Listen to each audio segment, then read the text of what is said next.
Dimulai dari sini, saya merasa bahwa sukses bukan lagi cuma sekedar angan-angan.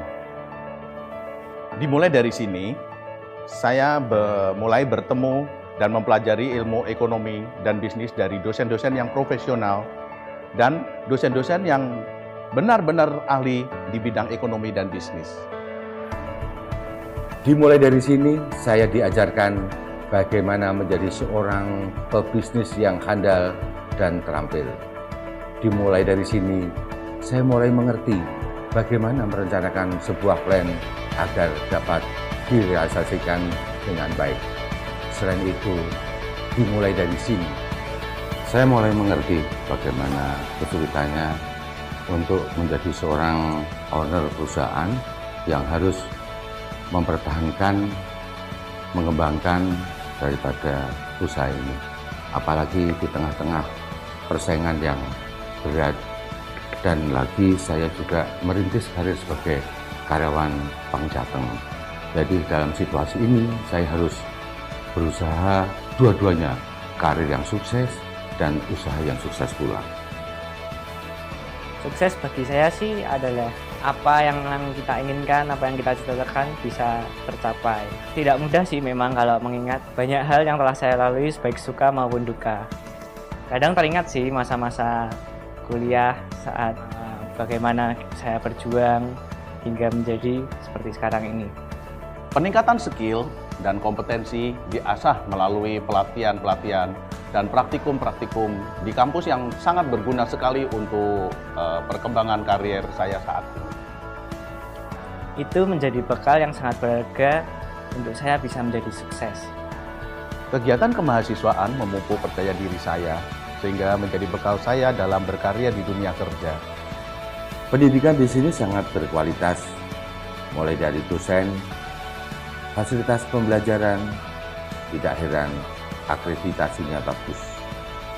Sukses kami dimulai dari sini. Sukses kami dimulai dari sini. Sukses kami dimulai dari sini.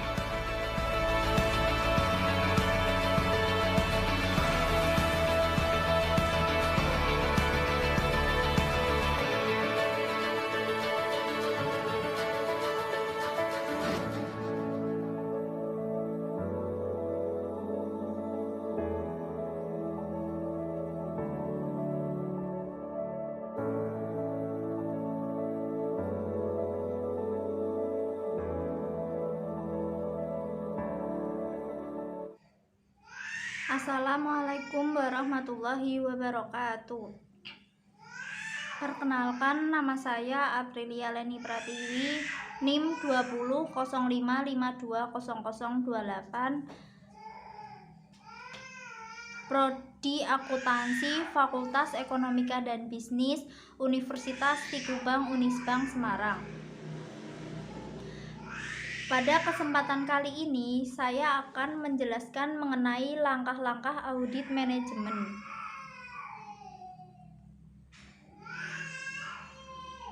Tujuan dari dibuatnya video presentasi ini, yang pertama, untuk memenuhi tugas presentasi ujian tengah semester mata kuliah audit manajemen yang diampu oleh Bapak Arif Himawan.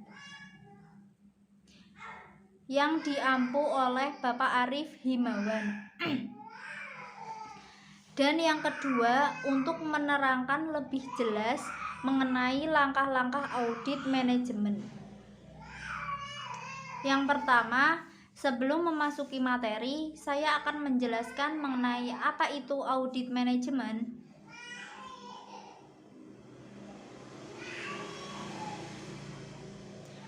Audit manajemen adalah evaluasi terhadap efisiensi dan efektivitas operasi perusahaan.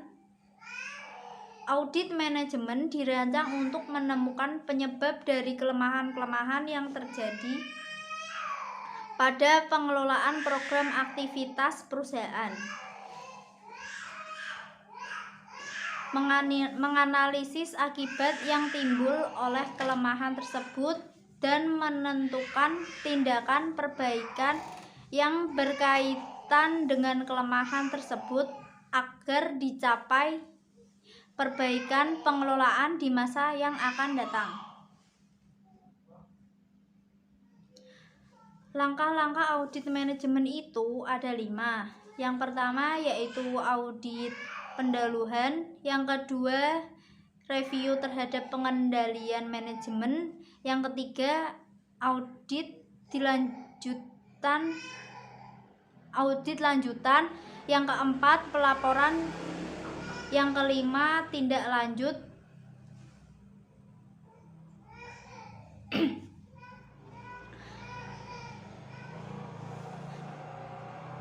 Pertama, saya akan membahas mengenai langkah audit, yaitu pendahuluan.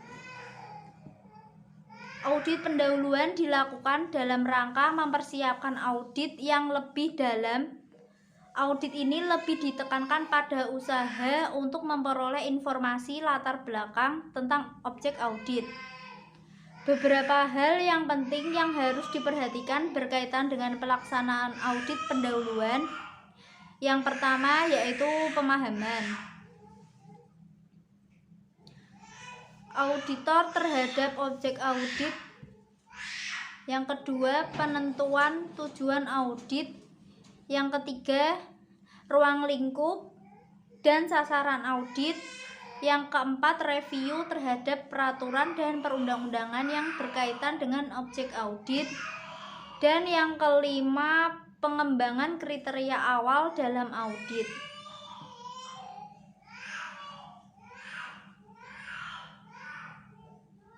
Yang pertama, saya akan menjelaskan mengenai pemahaman auditor terhadap objek audit.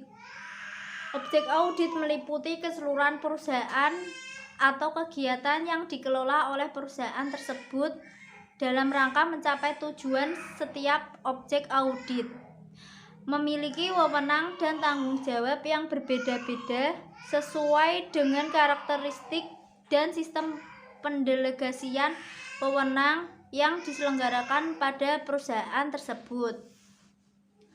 Untuk mencapai tujuan, objek audit menetapkan berbagai program pelaksanaannya dijabarkan ke dalam berbagai bentuk kegiatan seperti program atau aktivitas yang diselenggarakan pada setiap departemen atau divisi. Harus diselaras dengan tujuan perusahaan secara keseluruhan. Oleh karena itu, auditor harus memahami tujuan perusahaan dan berbagai program atau aktivitas yang diselenggarakan untuk mendapatkan pemahaman tentang keselarasan tujuan tersebut.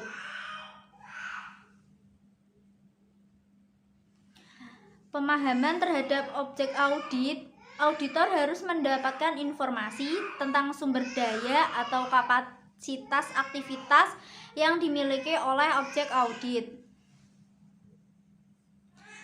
Dalam melaksanakan berbagai kegiatan di samping metode operasi atau cara pelaksanaan kegiatan juga harus menjadi perhatian penting, karena dari hubungan antara metode operasi dengan ketersediaan sumber daya, auditor akan mendapatkan informasi awal apakah suatu kegiatan telah dilaksanakan dengan ekonomis, efisiensi, dan efektivitas dalam mencapai tujuannya.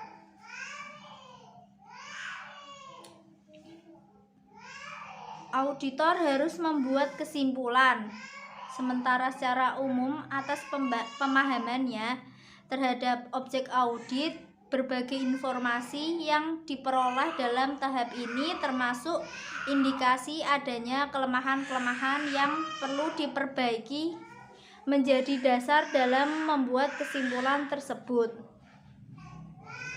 Auditor harus mengkomunikasikan dengan atasan, pengelola objek atau pemberi tugas audit tentang pemahamannya terhadap berbagai program atau aktivitas objek audit untuk menghindari terjadinya kesalahpahaman.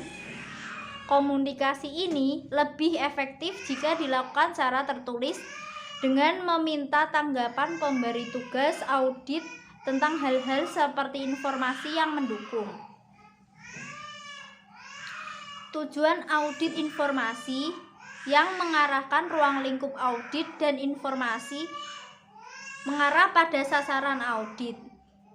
Yang kedua, saya akan membahas mengenai penentuan tujuan audit. Auditor harus menentukan tujuan audit untuk semua audit manajemen yang dilakukan dalam rangka menyajikan kerangka kerja audit. Tujuan audit harus mengacu pada alasan mengapa audit harus dilakukan pada objek audit dan didasarkan pada penugasan audit. Penugasan audit biasanya memberikan tujuan dalam lingkup yang luas. Pada tahap ini, auditor harus menggunakan keahlian profesional untuk merumuskan tujuan audit yang lebih spesifik. Adapun alasan untuk mendasari diperlukannya audit manajemen. Yang pertama, terjadinya pemborosan dan ketidakefisiensi penggunaan sumber daya perusahaan. Yang kedua, tujuan yang telah ditetapkan tidak tercapai. Yang ketiga, adanya alternatif yang lebih baik dalam pencapaian tujuan yang telah ditetapkan. Yang keempat, terjadinya penyimpangan dalam penggunaan sumber daya. Yang kelima, adanya penyimpangan terhadap peraturan dan kebijakan pemerintah. Yang keenam, sistem informasi dan pelaporan yang kurang baik. Dalam merumuskan tujuan ini, auditor dapat melakukan dengan berbagai cara. Yang pertama yaitu dengan mengidentifikasi tujuan yang ada, mungkin mempunyai arti penting pada pemberi tugas. Yang kedua, mempertimbangkan tujuan audit yang telah ditetapkan pada masa sebelumnya. Yang ketiga, mempertimbangkan aktivitas-aktivitas yang memiliki resiko kegagalan yang bikin. Dan yang keempat, membahas dengan pemberi tugas dan pengelola objek audit. Jika auditor memiliki wewenang yang besar untuk menentukan tujuan audit, harus memperhatikan dengan cermat dengan arti penting dan resiko yang berkaitan dengan audit tersebut. Dan dalam penentuan tujuan audit, auditor harus memperkirakan dengan mengukur dengan cermat apakah sasaran dapat atau mungkin untuk diaudit, kemudian sumber daya cukup tersedia untuk melaksanakan audit dan waktu pelaksanaan yang tersedia cukup untuk audit. Faktor-faktor tersebut akan memberikan gambaran kepada auditor tentang apakah audit dapat dilaksanakan dalam waktu yang telah ditentukan. Arti penting program atau aktivitas sangat berpengaruh dalam rangka penentuan tujuan audit dan besarnya anggaran yang dikelola dalam program atau aktivitas. Kebijakan-kebijakan yang penting mendasarinya dan adanya aktivitas yang memerlukan perbaikan harus diperhatikan. Dalam menentukan tujuan audit, auditor harus lebih menekankan pada aktivitas yang memerlukan perbaikan. Penentuan tujuan audit harus memperhatikan berbagai risiko kegagalan yang mungkin terjadi, baik risiko tidak tercapainya tujuan audit maupun tujuan audit itu sendiri. Ada beberapa hal yang mengandung risiko kegagalan terhadap keberhasilan pencapaian tujuan objek audit yang harus diperhatikan auditor. Yang pertama, tujuan objek audit yang beraneka ragam dan tidak konsisten. Yang kedua, tujuan objek audit yang kurang jelas. Yang ketiga, kegiatan objek audit yang rumit dan kompleks. Yang kelima, pengendalian yang lemah.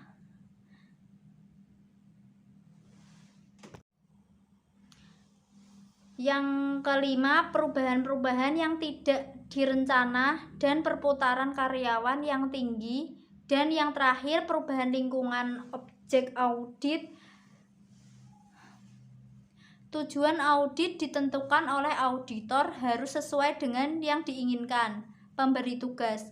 Hasil dari berbagai analisis yang dilakukan terhadap faktor-faktor mempengaruhi penentuan tujuan audit harus dikomunikasikan kepada pemberi tugas. Audit untuk mendapatkan kesamaan sudut pandang dalam penentuan tujuan audit. Kemudian, saya akan membahas mengenai penentuan ruang lingkup dan sasaran audit. Ruang lingkup audit menunjukkan luas dari sasaran audit. Ada beberapa hal penting yang merupakan keinginan dari pemberi tugas yang harus diperhatikan dalam menentukan ruang lingkup audit, yaitu di samping itu, penentuan ruang lingkup audit harus mengacu pada tujuan audit yang telah ditetapkan secara garis besar. Ruang lingkup audit manajemen itu terdiri atas yang pertama, bidang keuangan. Gimana bidang keuangan ini mencakup pengendalian dan pertanggungjawaban dana, kekayaan lain, serta kewajiban keuangan perusahaan. Yang kedua, pertanggungjawaban audit dari kegiatan yang dilakukan. Yang ketiga, penyelenggara catatan akuntansi. Yang keempat, laporan keuangan. Kemudian yang kelima, pemanfaatan sistem yang dimiliki perusahaan. Kemudian, ruang lingkup yang kedua yaitu ketaatan kepada peraturan dan kebijakan perusahaan. Gimana ruang lingkup yang termasuk di dalamnya, yaitu kesesuaian pelaksanaan program dengan peraturan dan kebijakan perusahaan berkaitan dengan program tersebut. Kedua, kesesuaian penerimaan dan penggunaan dana dengan peraturan dan kebijakan perusahaan berkaitan dengan program tersebut. Ruang lingkup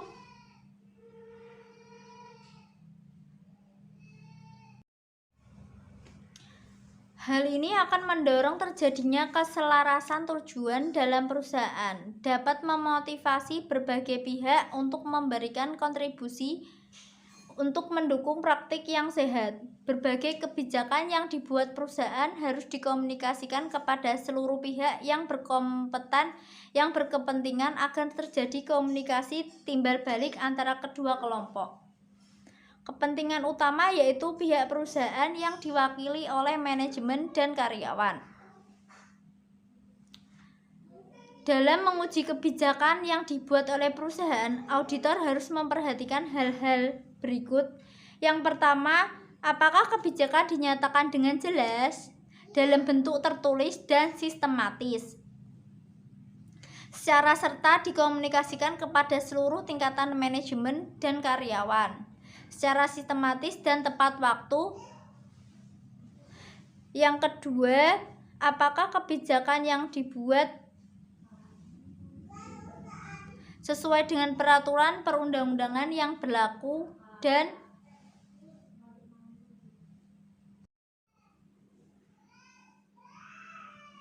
yang ketiga yaitu ekonomisasi ruang lingkup audit, menekankan pada bagaimana setiap aktivitas atau kegiatan dalam objek audit mengelola dana yang dimiliki oleh objek audit dalam memperoleh hasil yang lebih besar, termasuk pencapaian alternatif.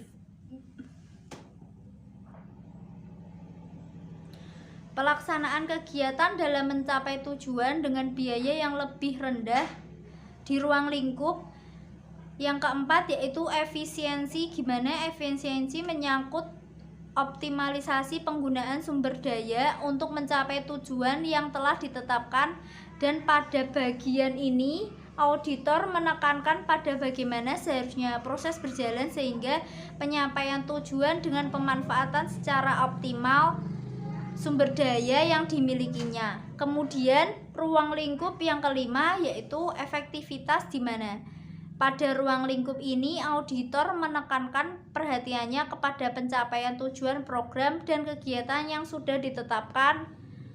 Pemanfaat hasil program berpengaruh pemanfaatannya hasil program atau kegiatan terhadap pencapaian tujuan perusahaan secara secara keseluruhan. Selanjutnya, sasaran audit, yaitu target yang akan jauh, dan dalam target ini terkandung pertanyaan auditor yang jawabannya akan diperoleh melalui proses dan kesimpulan hasil audit. Penentuan sasaran audit harus mengacu kepada tujuan dan ruang lingkup audit yang telah ditentukan. Ada 3 elemen penting dalam setiap sasaran audit, yaitu kriteria, penyebab, dan akibat. Kriteria merupakan norma standar atau sekumpulan standar menjadi panduan setiap individu atau kelompok dalam melakukan aktivitasnya sebagai pelaksana atau wewenang dan tanggung jawab yang diberikan kepada standar atau norma yang dipergunakan untuk menilai aktivitas atau hasil aktivitas dari setiap individu atau kelompok pada objek audit. Kriteria dapat berupa standar operating prosedur atau sub job description, peraturan perusahaan, rencana bisnis atau petunjuk pelaksanaan suatu aktivitas, dan standar evaluasi serta bentuk lain yang mungkin sesuai dengan karakteristik objek audit. Yang kedua yaitu penyebab. Penyebab merupakan tindakan atau aktivitas aktual yang dilakukan oleh setiap individu atau kelompok yang terdapat pada objek audit. Yang ketiga, akibat merupakan hasil pengukuran dan pembandingan antara aktivitas individu atau kelompok dengan kriteria yang telah ditetapkan terhadap aktivitas tersebut. Berdasarkan kondisi yang ada atau yang ditemukan pada saat pemeriksaan, auditor akan menghubungkan kondisi tersebut dengan kriterianya untuk menilai apakah kondisi yang terjadi ini telah sesuai dengan kriterianya atau tidak. Kondisi adalah hasil realisasi dari pelaksanaan kriteria yang telah ditetapkan dan menjadi pedoman dalam beraktivitas pada objek pemeriksaan, dan jika terdapat perbedaan antara hasil penerapan dengan kriterianya, maka auditor harus mencari penyebabnya. Akibatnya adalah hasil pengukuran dan pembandingan antara aktivitas individu atau kelompok dengan kriteria yang telah ditetapkan terhadap aktivitas tersebut. Dan secara umum, akibat dalam dikelompokkan menjadi 2, yaitu akibat finansial dan non-finansial. Kemudian saya akan menjelaskan mengenai cara menyajikan temuan audit. Temuan audit merupakan fakta atau data dan informasi yang ditemukan auditor dalam melaksanakan auditnya. Penyajian temuan ini dalam audit manajemen dapat dilakukan dalam bentuk kolom-kolom, di mana setiap kolom menyajikan temuan berupa kondisi, kriteria, penyebab, dan akibat. Selanjutnya, saya akan menjelaskan mengenai penelaah terhadap peraturan dan kebijakan yang berkaitan dengan objek audit. Untuk mendapatkan praktik terbaik, aturan dan kebijakan yang menjadi pedoman haruslah juga yang terbaik dan tidak menyimpang dari aturan yang terbaik dan tidak menyimpang dari aturan yang lebih tinggi, dan sebelum menggunakannya sebagai kriteria untuk menilai auditor. Auditor harus menelaah terlebih dahulu aturan-aturan dan kebijakan tersebut.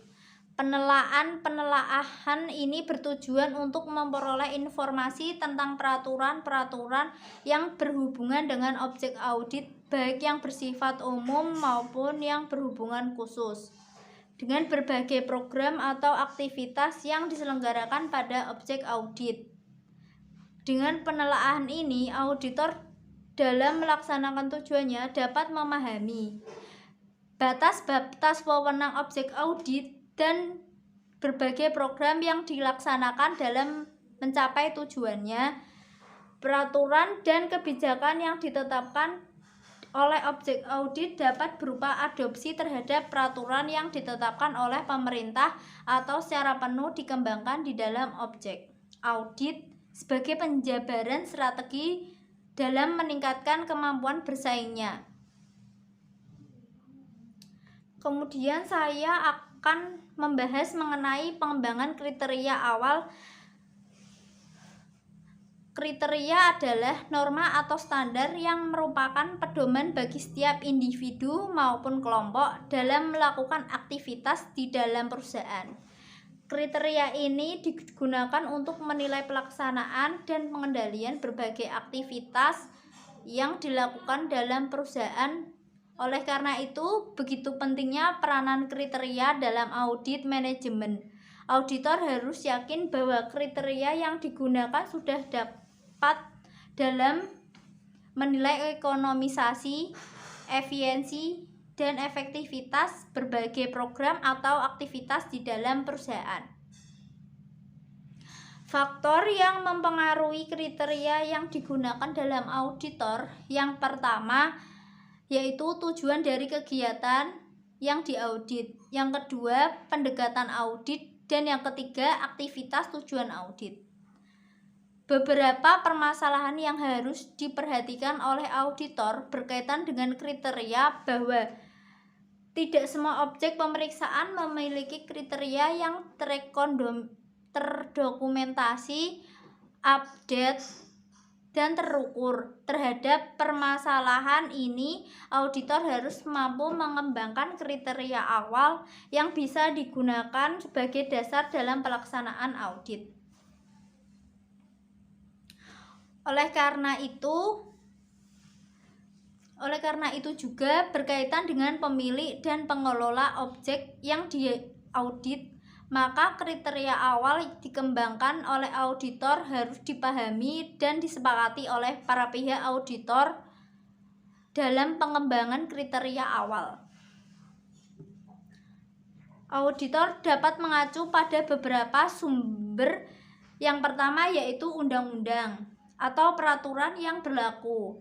Yang kedua, kebijakan-kebijakan yang telah ditetapkan dalam objek audit. Yang ketiga, norma standar yang sudah mendapat pengakuan atau diterima secara umum. Dan yang keempat yaitu kriteria yang digunakan pada objek audit sejenis. Dan yang kelima, pengalaman auditor dalam melaksanakan tugas audit pada objek audit sejenis.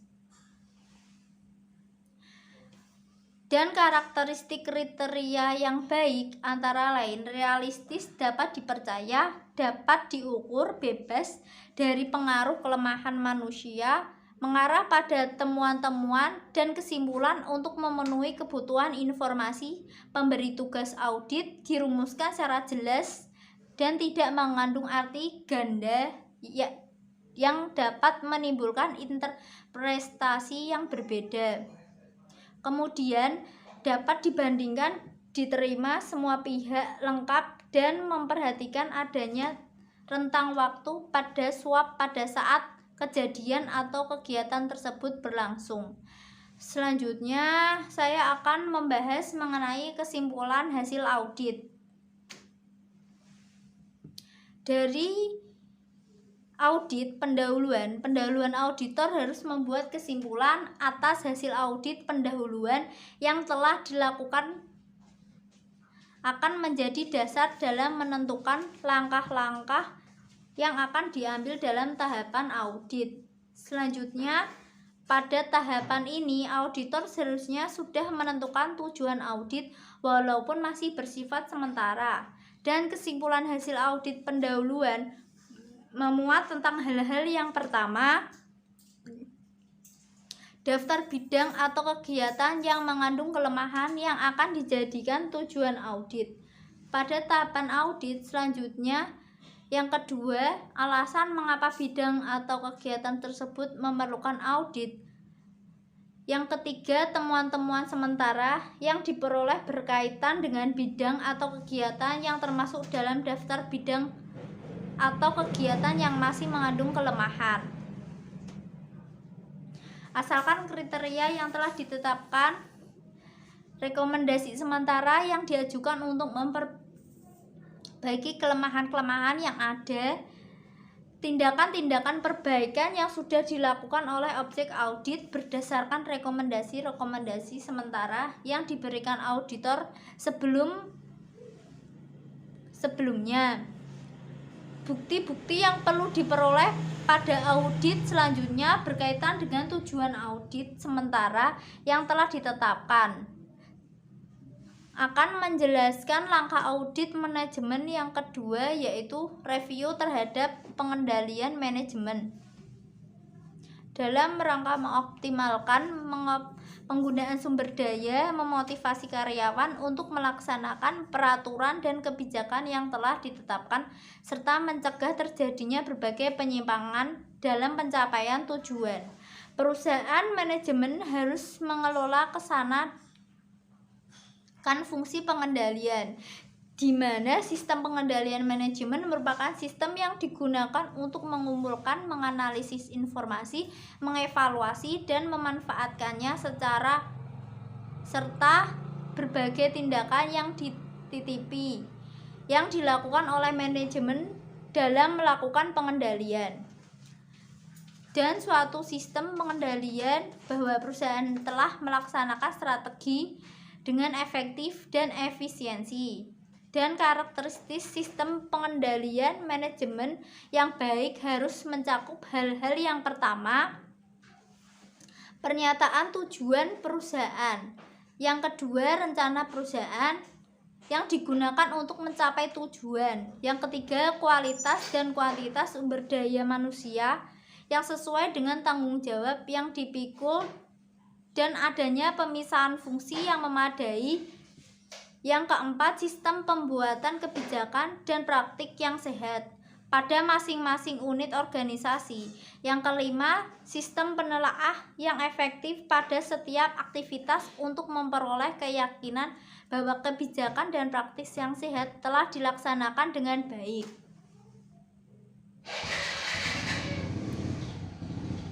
Saya akan menjelaskan karakteristik yang pertama, yaitu mengenai pernyataan tujuan.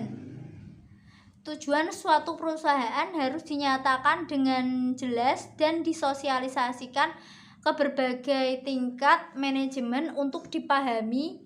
Tujuan dapat menunjukkan untuk apa perusahaan didirikan dan apa yang ingin dicapai. Oleh sebab itu, memahami tujuan perusahaan berarti memahami pula mengapa suatu program atau aktivitas dilaksanakan dan bagaimana seharusnya program tersebut dilaksanakan untuk mencapai tujuannya. Kemudian karakteristik yang kedua, yaitu rencana perusahaan, yang merupakan penjabaran dari tujuan perusahaan harus disusun untuk mencapai sasaran perusahaan baik jangka pendek maupun jangka panjang, yang biasanya juga diikuti dengan penentuan strategi untuk mengimplementasikan dalam rangka mencapai tujuan. Rencana diimplementasikan dalam bentuk berbagai program atau aktivitas lengkap dengan anggaran yang ditetapkan untuk setiap program atau aktivitas tersebut, dan rencana dalam bentuk anggaran dapat dipergunakan sebagai sarana untuk mengendalikan berbagai program atau aktivitas yang dilaksanakan, termasuk sebagai alat untuk mengevaluasi pelaksanaan program aktivitas tersebut. Rencana biasanya disusun berdasarkan pencapaian terbaik perusahaan pada waktu sebelumnya. Untuk menentukan pencapaian terbaik berikutnya adalah kemudian yang ketiga, kualitas dan kuantitas sumber daya manusia yang memadai. Perencanaan yang telah ditetapkan oleh perusahaan harus didukung oleh ketersediaan sumber daya manusia yang memadai. Merealisasi rencana tersebut, keberadaan sumber daya manusia dan kebutuhan perusahaan seharusnya lebih menekankan kepada kapasitas yang harus tersedia, dihubungkan dengan berbagai program atau aktivitas yang dilaksanakan dalam perusahaan. Dipengaruhi dua hal yang penting, yaitu kualitas dan kuantitas. Untuk menilai ketersediaan sumber daya manusia dan efektivitasnya dalam mendukung pencapaian tujuan, perusahaan auditor harus memperhatikan hal-hal yang pertama, apakah rekrutmen karyawan dilakukan telah suatu perencanaan sumber daya manusia. Yang kedua, apakah seleksi karyawan dilakukan telah sesuai dengan pedoman penerimaan karyawan yang telah ditetapkan perusahaan. Yang ketiga, apakah karyawan yang diterima telah sesuai dengan kualifikasi bidang kerja yang akan diisi dan disesuaikan dengan kebutuhan pekerjaan yang ada pada perusahaan yang apakah spesifikasi dan deskripsi tersedia untuk masing-masing jabatan yang ada dalam perusahaan. Dan yang kelima, apakah keputusan penempatan karyawan telah melalui orientasi yang memadai dan sesuai dengan kecenderungan berprestasi karyawan tersebut, karena apakah setiap pekerjaan telah dilengkapi dengan uraian kerja yang memadai. Apakah program peningkatan kemampuan keterampilan dan keahlian karyawan telah dilakukan sesuai dengan kebutuhan dan dilaksanakan secara efektif dan efisien. Dan yang terakhir, apakah penilaian prestasi, pemberian sanksi atau penghargaan kepada karyawan telah dilakukan secara adil sesuai dengan ketentuan dan peraturan yang berlaku di perusahaan tersebut. Kemudian karakteristik kebijakan praktik yang sehat, berbagai kebijakan yang dibuat untuk mendukung kelangsungan praktik yang sehat di dalam perusahaan. Perumusan kebijakan harus memperhatikan kepentingan berbagai pihak yang ada di dalam perusahaan tersebut.